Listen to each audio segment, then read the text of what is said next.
Hello everyone, welcome to Vipedia. This is Ankur Pawar. आज के session में हम बात करने वाले हैं कुछ इंपॉर्टेंट करंट अफेयर्स के बारे में जो कि आपके फरवरी मंथ के रहने वाले हैं। फरवरी मंथ में आपका जो फर्स्ट वीक है वो बीत चुका है।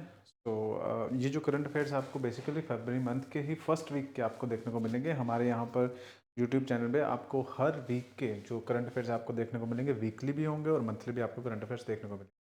तो अगर आप चैनल पे नए हैं तो चैनल को ज़रूर सब्सक्राइब कीजिएगा, बेल आइकन को प्रेस कीजिएगा ताकि आपको जो भी अपडेट्स हैं आपको मिलती रहे और आप अपने एग्ज़ाम में जो है कम से कम करंट अफेयर वाला जो पोर्शन है आपका वो इजीली आप अटेम्प्ट कर पाएँ। ठीक है, तो चलिए लेक्चर की शुरुआत करते हैं। सबसे पहले अगर बात करें हमारे कोर्स के बारे में, तो we have launched a course जो कि आपके यूपीएससी पीएफओ एग्जाम के लिए आपको देखने को मिलेगा। इस कोर्स के अंदर अगर हम बात करें तो आपको जो डेमो लेक्चर्स हैं वो प्रोवाइड कर रहे हैं, वेब सीरीज वेब नोट्स दे रहे हैं, पीडीएफ स्टडी मटेरियल होगा, टेस्ट सीरीज होगा, मेंबरशिप मेंटरशिप जो होगा वो आपको कम्प्लीटली देखने को मिलेगा ओनली एट दी 6,000 रुपीज़। आप क्या कर सकते हैं, डिस्क्रिप्शन में आपको लिंक अवेलेबल होगा, आप वहाँ पर जाकर क्लिक कर सकते हैं। आप हमारी वेबसाइट है जो abipedia.abhimanyu.com के नाम से है, आप वहाँ पर भी जाकर उसे चेकआउट कर सकते हैं। चलिए अपने लेक्चर की शुरुआत करते हैं। सबसे पहले बढ़ते हैं, हमारा जो फर्स्ट करंट अफेयर है जो कि है आपका यूएस के ऊपर। यूनाइटेड स्टेट्स ऑफ अमेरिका के बारे में आप जानते होंगे, आपकी वेस्टर्न वर्ल्ड कंट्री है और यहाँ पर न्यू प्रेसिडेंट जो है आपके इलेक्ट हुए हैं, डोनाल्ड ट्रंप। तो डोनाल्ड ट्रंप ने अपने जैसे ही वो प्रेसिडेंट के इलेक्ट होकर वहाँ पे आपके शपथ लेने के बाद वो प्रेसिडेंट बने हैं, उन्होंने सबसे पहला काम क्या किया कि उन्होंने बात की थी अपने इलेक्शन के रिजल्ट के बाद ही कि हम क्या क्या करने वाले हैं। इलीगल इमिग्रेंट्स को बाहर निकालेंगे, हम कुछ ऑर्गेनाइजेशन है जहाँ से अपना विड्रॉ करेंगे, साथ साथ बहुत सारे कंट्रीज हैं जिनके ऊपर आप टैरिफ लगाएंगे, सैंक्शंस लगाएंगे, ये सब बातें उन्होंने की। तो उसी डायरेक्शन में अगर देखा जाए तो यूएस ने जो क्या है रिसेंटली जो विड्रॉल कर लिया है United Nation Human Right commission से और साथ के साथ वर्ल्ड हेल्थ ऑर्गेनाइजेशन से। United Nation Human Right commission की अगर बात करें तो इसकी जो स्टैब्लिशमेंट है वो 2006 के अंदर की गई थी, जिसमें इन्होंने रिप्लेस किया था United nation commission for on the human rights. ठीक है, वहां पे आपको देखने को मिलेगा। अब देखिए United Nation Human Right commission का काम क्या होता है। United Nation Human Right commission का काम है कि वर्ल्ड में कहीं पर भी किसी भी पर्सन की या पॉपुलेशन की ह्यूमन राइट्स वायलेशन होती है तो उस केस में ही सो मोटो कोई भी केस जो है ले सकते हैं, और इसके अंदर अलग अलग कंट्रीज जो बहुत सारी बैठती हैं यूनाइटेड नेशंस के इस कमीशन में, वहाँ पर रेजोल्यूशन पास किए जाते हैं फॉर द पर्टिकुलर पर्सन जो भी ह्यूमन राइट्स की वायलेशन कर रहा है। तो यहाँ पर क्या एक चीज़ देखने को मिली है, United Nation Human Right commission ने जितने भी उनके रेजोल्यूशन एक साल के अंदर पास हुए हैं उनमें लगभग 20% ऑफ द रेजोल्यूशन जो है वो अगेंस्ट द इसराइल है या फिर इसराइल के जो लीडर हैं उनके खिलाफ है। क्योंकि आप जानते होंगे इसराइल और हमास की वॉर चल रही है जिसके अंदर दोनों तरफ से बहुत ज़्यादा कैजुअलिटीज़ है हमें देखने को मिली है। तो अब इसी के ऊपर United Nation Human Right commission ने काफ़ी सारे रेजोल्यूशन पास किए थे। अब अगर देखा जाए तो इस चीज़ से यूएसए का क्या लेना देना, इस पर लेना देना ये है कि जो इसराइल है it is a very important ally of the USA. ठीक है, अगर बात करें तो जो इसराइल है बहुत ज़्यादा इंपॉर्टेंट एलाई बनता है यूएसए का, जिसकी वजह से जो यूएसए है अगर इसराइल के खिलाफ किसी इस तरह के रेजोल्यूशन पास होंगे तो उसमें यूएसए का भी रिस्पॉन्स देखने को मिलेगा। खैर इसके अलावा भी अगर बात की जाए तो यूएसए का ये मानना भी है कि United Nation Human Right commission जो है उन्होंने एक बायस्ड पॉलिसी अपना रखी है towards the Israel and the USA. ठीक है, जिसमें वो इसराइल को बहुत ज़्यादा टारगेट कर रहे हैं। इसके साथ साथ अगर बात करें वर्ल्ड हेल्थ ऑर्गेनाइजेशन के बारे में, यहाँ से भी विड्रॉ किया है। इसका रीज़न ये है कि वर्ल्ड हेल्थ ऑर्गेनाइजेशन पे जो प्रेसिडेंट है ट्रंप, उनका कहना ये था कि वर्ल्ड हेल्थ ऑर्गेनाइजेशन ने जिस टाइम पे कोरोना वायरस का आउटब्रेक हुआ था, कोविड-19 का आउटब्रेक हुआ था, उस टाइम पे बहुत अच्छी तरह से इसे हैंडल नहीं किया, और साथ के साथ जो भी एविडेंसेस थे जो कि फोकस कर रहे थे कि चाइना इसके अंदर इन्वॉल्व है, तो चाइना के ऊपर किसी भी तरह कोई एक्शन देखने को नहीं मिला। तो इन वजह से जो यूएसए है उन्होंने विड्रॉल कर लिया है। आप ध्यान रखेंगे कौन कौन सी, United Nation Human Right Commission और डब्ल्यूएचओ वर्ल्ड हेल्थ ऑर्गेनाइजेशन से आपका विड्रॉ कर दिया गया है। नेक्स्ट करंट अफेयर की बात करें, चंद्रयान 4 के बारे में बात करेंगे। चंद्रयान 4 जो है उसकी लॉन्च की जो डेट है वो जो रखी गई है 2027 के अंदर, जिसमें वो सैंपल्स को लेके आएगा कहाँ से, चांद चांद के ऊपर से। चंद्रयान 4 की बात हो रही है तो 1, 2 एंड 3 की बात करते हैं। चंद्रयान 1 जो है काफ़ी एम्बिशियस इंपॉर्टेंट प्लान था या फिर मिशन था इसरो का, इंडियन स्पेस रिसर्च ऑर्गेनाइजेशन का, 2008 के अंदर जिसको लॉन्च किया गया था। ये पहला इंडिया का लूनर मिशन था जिसके अंदर बात की गई थी discovery of the water molecules on the lunar land surface. But ध्यान दीजिएगा ये जो फर्स्ट चंद्रयान मिशन था इसके अंदर जो मिशन था उसकी लैंडिंग चांद की सरफेस पे नहीं हुई थी, तो आप एक चीज़ ध्यान रखेंगे। बट ये स्टिल इन्होंने जो चंद्रयान फर्स्ट था उसने चांद के ऑर्बिट में घूमते घूमते ये जो सारी चीज़ें हैं उसके मॉलिक्यूल्स एंड वाटर इन सब चीज़ों को जो है आइडेंटिफाई किया था। ऐसा करने वाला जो इंडिया है 5th कंट्री बना था, ठीक है। उसके अलावा बात करें चंद्रयान 2 के बारे में, तो ये इसरो का जो मिशन है 2019 के अंदर आपका लॉन्च किया गया था। काफ़ी ज़्यादा इंपॉर्टेंट न्यूज़ में रहा था, क्योंकि इसके अंदर इसरो ने प्लान किया था कि वो चांद के ऊपर सॉफ्ट लैंडिंग करेंगे और उसके बाद चांद के ऊपर जो भी डाटा है उसको कलेक्ट किया जाएगा। बट अनफॉर्चुनेटली जब ये चांद का मिशन लूनर चंद्रयान 2 जो था वो आपका चांद की ऑर्बिट में एंटर करता है, उसके बाद ऑर्बिटर से आपका लैंडर एंड रोवर अलग होते हैं चांद की सरफेस पे एंटर करने के लिए।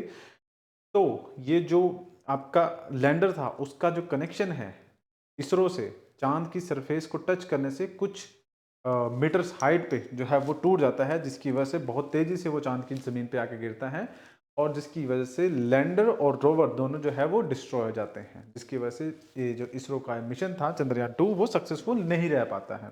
मतलब जो उसने पर्पस अचीव करना था वो नहीं कर पाया।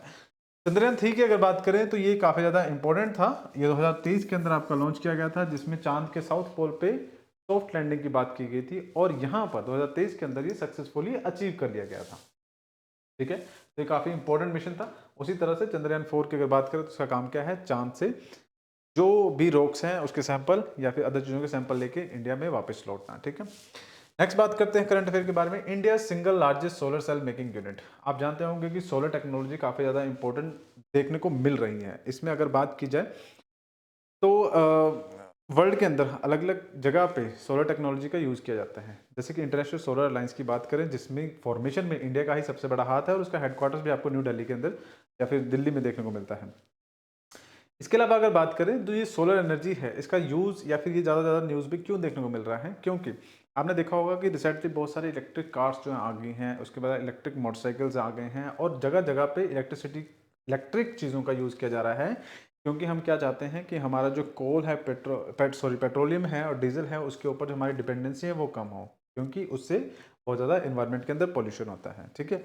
इसके साथ साथ अगर बात करें हम इलेक्ट्रिसिटी को जनरेट करने के लिए, वैसे भी जो कोयले का यूज़ करते हैं और कोयले की बर्न करके जो हम इलेक्ट्रिसिटी को प्रोड्यूस करते हैं उससे बहुत ज़्यादा पॉल्यूशन देखने को मिलता है। तो बहुत सारी हैवी इंडस्ट्री जो कि टोटली इलेक्ट्रिसिटी के ऊपर डिपेंडेंट है, उनकी वजह से या फिर अदर जो चीज़ें चल रही हैं उनकी वजह से बहुत ज़्यादा इन्वायरमेंट में पॉल्यूशन है। So this is the idea, या फिर हम यूँ कहें कि ये एक वो चीज़ है जिसकी वजह से हम ये जो इंडिया का टारगेट है ना, इन्वायरमेंट के अंदर हमारे जो एटमॉस्फेयर के अंदर पॉल्यूशन इसको कम करना, उसको अचीव किया जा सकता है। अब देखिए कि अचीव कैसे किया जाता है।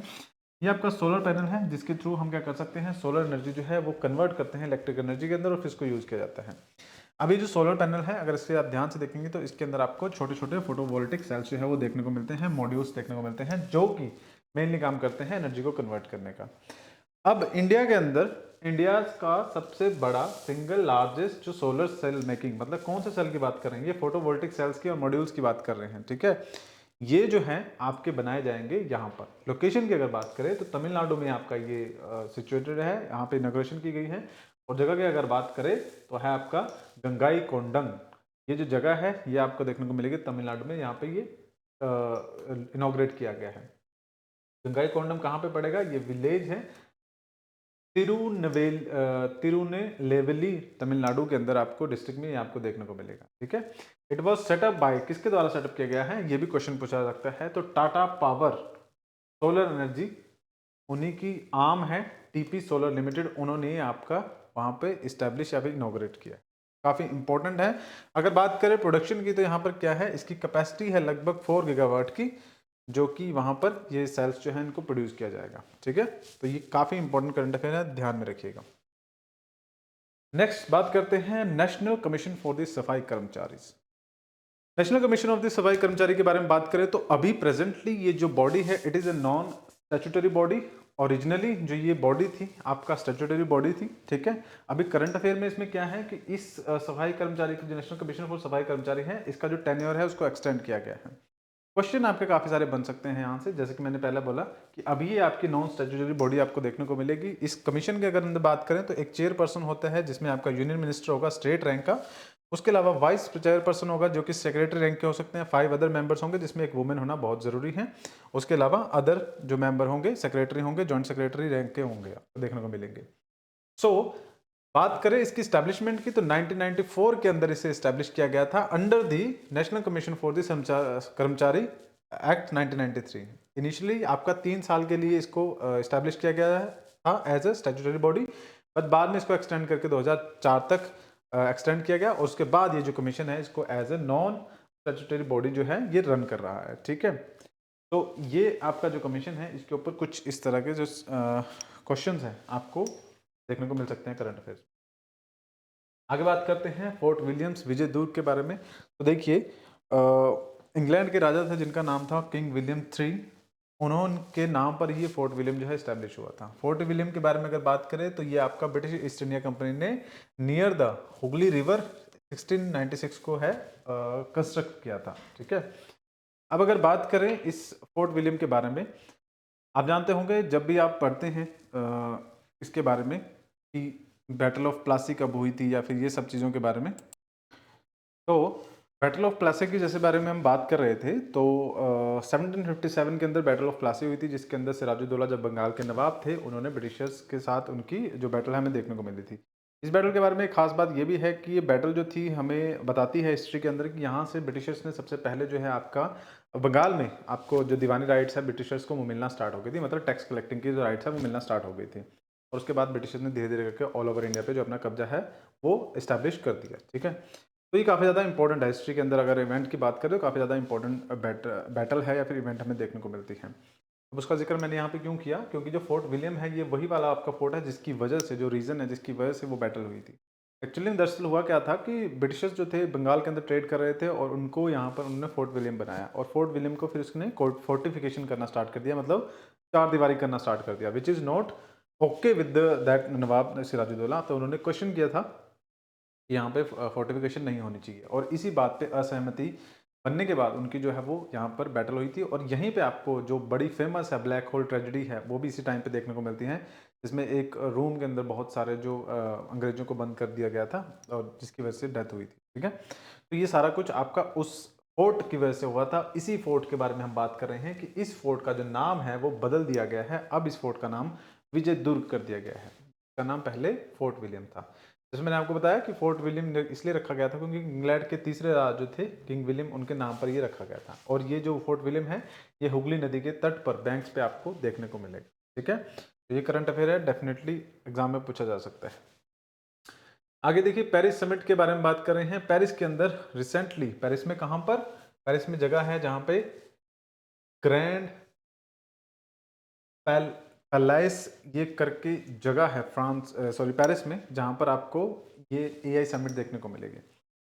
सबसे पहले अगर बात करें जो एआई समिट है इसकी जो शुरुआत है 2023 के अंदर यूके के अंदर की गई थी, जहाँ पर इसे एआई समिट के नाम से जाना गया। ठीक है, ये जो समिट थी फर्स्ट टाइम ये आपको यूरोप में यूके के अंदर देखने को मिलेगी। उसके बाद अगर बात करें तो सेकेंड जो समिट हुई थी आपकी, ये आपकी 2024 के अंदर देखने को मिली थी जो कि सियोल के अंदर हुई थी। ठीक है, दो समिट ये आपकी हो चुकी है। उसके बाद जो थर्ड समिट हुई थी इस बार 2025 की, वो आपको पेरिस में देखने को मिलेगी। खास बात क्या है कि जो पेरिस समिट थी इट इज़ को chaired by India and France, जिसमें इंडिया की तरफ से प्रधानमंत्री नरेंद्र मोदी जी और फ्रांस की तरफ से उनके प्रेसिडेंट इमैनुअल मैक्रोन जो थे उन्होंने को चेयर की थी। इसमें आपके जो दोनों कंट्रीज ने पार्टिसिपेट किया था, उसके अलावा जो अदर 90 कंट्रीज था उनका पार्टिसिपेशन भी यहाँ पर देखने को मिला था। तो आप याद रखेंगे एआई समिट कहाँ पर हुई थी, that is your Paris France में आपका ये देखने को मिली और इसको को चेयर किया गया था by the Indian prime minister Narendra Modi ji and also the president of the France Emmanuel Macron. Next बात करते हैं एक्सरसाइज विंग रेडर। देखिए सबसे पहली चीज़ तो ये कि इंडियन आर्मी ने रिसेंटली ये जो ट्रेनिंग एक्सरसाइज है उसको कंप्लीट किया है। अब अगर बात करें ट्रेनिंग एक्सरसाइजेज के बारे में तो देखिए हर कंट्री की अलग अलग जो फोर्सेज होती है, डिफेंस फोर्सेज, इसमें अगर बात करें एयरफोर्स, नेवी और आपका जो आर्मी है उसकी अगर बात करें तो ये तो तीनों फोर्सेज है। कभी भी जब वॉर जैसी सिचुएशन बनती है उस टाइम पे ये तीनों फ्रंट्स पे जो लड़ाई है वो लड़ी जाती है। ठीक है, अब देखिए प्रॉब्लम क्या है, हमने हिस्ट्री से नोटिस किया है कि हमारे जितने भी डिफेंस फोर्सेस हैं उसमें एक चीज़ की थोड़ी सी कमी हमें नज़र आती है, वो ये कि दोनों के इन सभी के बीच में जो कनेक्शन है ना वो थोड़ा सा वीक होता है। मान लीजिए एयरफोर्स जो है किसी जगह पे अटैक करने वाले हैं, इसके अलावा उसी जगह पे अगर आर्मी जो है वो भी जगह पे ऑपरेशन कर रही हैं, तो देर आर क्वाइट चांसेस कि वहाँ पर हमारे जो एयरफोर्स है वो आर्मी के ऑपरेशन को ऑब्स्ट्रक्ट करे, क्योंकि हमें नहीं पता कि लैंड पे कितने एरिया तक आपके आर्मी के सोल्जर्स जा चुके हैं। इसी के अलावा अगर बात करें नेवी के बारे में, नेवी और एयरफोर्स सेम उसी तरह से, आर्मी और नेवी इस तरह से, तो कनेक्शन जो है बहुत ज़्यादा ज़रूरी है ताकि वो एक दूसरे की जो टैक्टिक्स हैं या फिर एक दूसरे का काम करने का तरीका है उसको जान सके। ठीक है, तो इसलिए विद इन द कंट्री ये एक्सरसाइज जो है वो करवाई जाती है। तो उसी तरह की एक्सरसाइज विंग रेडर जो है वो कंडक्ट करवाई गई, जिसके अंदर इंडियन आर्मी और इंडियन एयरफोर्स ने आपस में मिलके जो है एक्सरसाइज को अंजाम दिया। इसके अंदर क्या बात की गई, ऑपरेशनल रेडीनेस की बात की गई और साथ में साइनर्जी की बात की गई, किसी तरह से जो दोनों एयरफोर्स है और आर्मी है वो मिल के काम कर सकती हैं किसी भी टाइम पे अगर ज़रूरत पड़े वॉर लाइक सिचुएशन में। ठीक है, तो क्या याद रखेंगे कि Indian army recently completed the exercise जिसका नाम है एक्सरसाइज विंग्ड रेडर। ठीक है, it is jointly completed by the Indian air force also. ठीक है, जिसमें बात की गई थी ऑपरेशनल रेडीनेस की और साइनर्जी। ये चीज़ें आप ध्यान में रखेंगे जो कि करंट अफेयर में आपसे पूछी जा सकती हैं। इसके अलावा बात करें mass drug administration MDA campaign, एक काफ़ी इंपॉर्टेंट बीमारी है जिसका नाम है लिम्फेटिक फिलरेसिस। ठीक है, ये जो बीमारी है इसकी खास बात क्या है, आपने शायद देखा हो किसी पर्सन को इससे इन्फेक्ट हुआ हुआ। इसके अंदर होता क्या है कि कोई भी जो पर्सन है उस जिसको ये इन्फेक्शन होती है, उनके जो बॉडी का जो पार्ट है जहाँ पे इन्फेक्शन होती है उसका साइज़ बहुत ज़्यादा इंक्रीज कर जाता है या फिर बहुत ज़्यादा बढ़ जाता है, जिसकी वजह से इस बीमारी को, क्योंकि ये ज़्यादातर हमें अगर बात करें तो ये पैरों में टांगों में देखने को मिलती है, इसी वजह से इस बीमारी का नाम लोकली या फिर इंडिया में बात करें हाथी पाँव के नाम से भी जाना जाता है। हाथी पाँव इसलिए क्योंकि काफ़ी साइज़ जो बड़ा है इंक्रीज हो जाता है पाँव का, इस वजह से हाथी पाँव इसे कहा जाता है। और अगर इस बीमारी की बात करें तो ये बीमारी होती है एक पैरासिटिक वॉर्म की वजह से, जो कि प्रेजेंट होता है एक इन्फेक्टेड मॉस्किटो के अंदर। अब ये जो मॉस्किटो है इस पैरासिटिक वॉर्म की वजह से इन्फेक्टेड होगा और जहाँ पर ये मॉस्किटो जाएगा बाइट करेगा वो इन्फेक्शन उस पर्सन के अंदर एंटर कर जाता है। इसी वजह से ये जो प्रॉब्लम है हमें देखने को मिलती है, जो पैर है या फिर हाथ है, किसी भी तरह से जो बॉडी पार्ट है वो एक्सीड कर जाता है साइज़ बहुत ज़्यादा। अब इसमें करंट अफेयर के अंदर आपको क्या देखने को मिलेगा कि इंडिया की गवर्नमेंट ने लॉन्च की है एक कैंपेन जिसके अंदर ये लिम्फेटिक फिलरेसिस इसको खत्म किया जाएगा by the administration of the drug, मतलब दवाइयों के थ्रू इसको एलिमिनेट करने की कोशिश किया जाएगा कि इंडिया के अंदर से कंप्लीटली इस बीमारी को जो है वो बंद कर दिया जाए, खत्म कर दिया जाए, ये कोशिश है। ठीक है, तो ये कैंपेन जो है इंडिया की गवर्नमेंट की तरफ से स्टार्ट की गई। ये सारे आपके कुछ करंट अफेयर्स थे जो कि आज के सेशन में हमने देखे। आई होप आपको जो चीज़ें हैं वो समझ में आई होगी। अगर बात करें कोर्सेज़ की तो जैसे मैंने आपको स्टार्टिंग में बताया था कि हमारा अभिपीडिया की तरफ से कोर्सेज़ जो हैं वो लॉन्च किए गए हैं।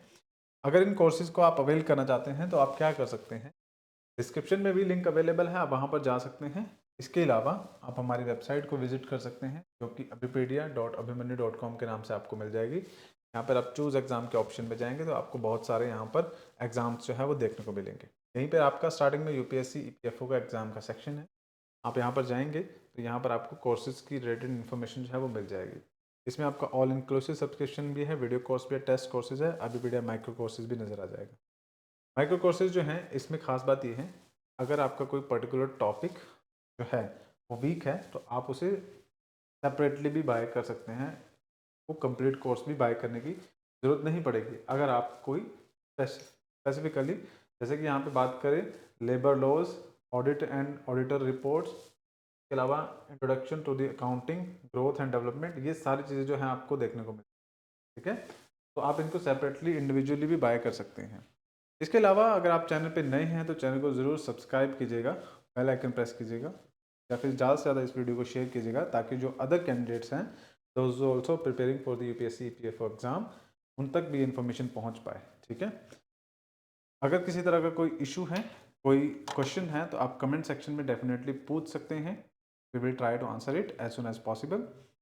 बाकी आज के सेशन को ज्वाइन करने के लिए या वीडियो के लिए धन्यवाद। अगली बार मिलेंगे आपके साथ कुछ नई इन्फॉर्मेशन के साथ, तब तक के लिए आप लोगों का धन्यवाद।